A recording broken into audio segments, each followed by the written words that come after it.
तो भाई लोग, आज जो कहानी मैं लेकर आया हूँ वो सिर्फ एक एक्शन थ्रिलर नहीं है। ये धोखे, बलिदान और खून से लिखी गई दास्तान है। विशाखापट्टनम हार्बर, जहाँ सोना, घड़ियाँ और तस्करी की रात दिन चलने वाली हवाएं चलाता है स्मगलर साइमन जेवियर। उसका दाहिना हाथ दयाल, एक ऐसा आदमी जो किसी के मरने या जीने का टाइम टेबल खुद लिखता है। लेकिन यहाँ है ट्विस्ट। साइमन का बेटा अर्जुन अपने बाप के धंधे से नफरत करता है और बन जाता है कस्टम ऑफिसर, यानी बाप दुनिया के गुनाहगार और बेटा सीधे कानून का सिपाही। अब एंट्री होती है देवा की।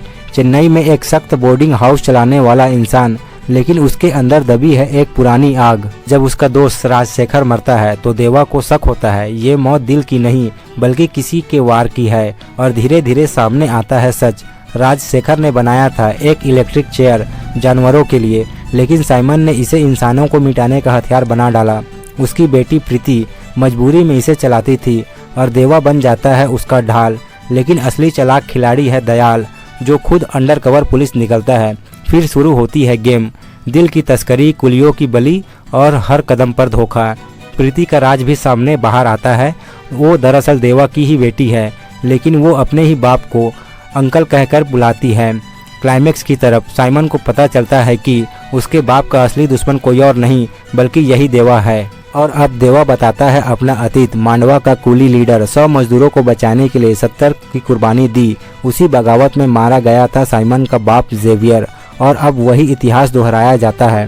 प्रीति को अपनी बेटी बताकर देवा साइमन को जहाज पर खत्म कर देता है और कुली और मजदूर मिलकर उस जहाज को राख में बदल देते हैं। लेकिन कहानी यहीं खत्म नहीं होती, क्योंकि असली बॉस लेवल विलन है दाहा कक्कर का बेटा। वो देवा को अपनी गैंग में शामिल होने का ऑफर देता है। देवा मान जाता है, बस एक शर्त पर, मेरी कुली, मेरी जनता जिंदा रहनी चाहिए। और दयाल, जिसने सबको खेला, उसे जिंदा दफन कर दिया जाता है। क्लाइमेक्स, प्रीति और उसकी बहनें विदेश चली जाती है। देवा को अंकल कहकर अलविदा कहती है, बिना जाने कि वही उनका पिता है। और यहीं से आता है इस कहानी का सबसे बड़ा दर्द। कुछ रिश्ते खून से नहीं बलिदान से होते हैं। तो भाई लोग, अब सवाल तुमसे, देवा हीरो था या विलन? नीचे कमेंट में बताना। अगर ये वीडियो अच्छा लगा हो तो लाइक करो, शेयर करो और मेरे चैनल को सब्सक्राइब करके जाना। बाय।